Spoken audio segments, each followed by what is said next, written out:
Dengan peningkatan kadar graduan universiti yang tidak bekerja, sifat keusahawanan haruslah dipupuk oleh graduan-graduan universiti supaya tidak terlibat dalam kancah pengangguran.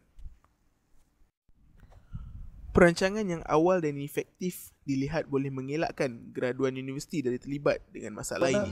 Seharusnya shoot video ke apa-apa, kita pandai-pandailah berusaha promosi anda punya tentukan graduan punya business. jangan menganggur. Okey, Sebab jumpa datang apabila anda menganggur, macam mana nak dapat duit, macam mana nak dapat belanja dan sebagainya. Cuba berniaga, cuba jadi usahawan. Saya mau satu graduan, satu usahawan, berniagalah apa saja, asalkan mendapat duit yang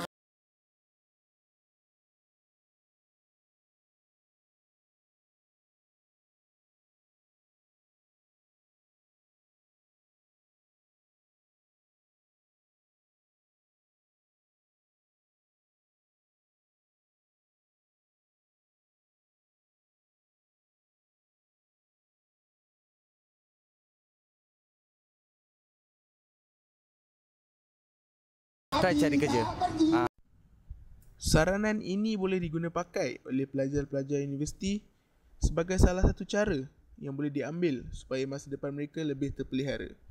Saya Irfan Zairi untuk MCTV.